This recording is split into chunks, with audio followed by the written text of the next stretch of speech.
Hello guys, in this video I am going to show you how to select the end and start date of your questionnaire created on the office.com website.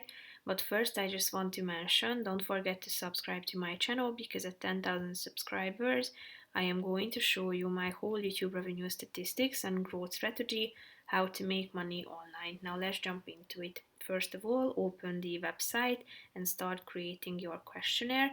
After that, you should tap on this three dots icon that you can find in your home page. If you tap on this more form settings button, tap on settings, that's the second option. And here you can find the start date option that you can select by tapping on it and then selecting it from the calendar. You can also set the time and then tap on the end date option and select the end date of your questionnaire as well as the time that can be selected. So hit enter and then it will be updated automatically.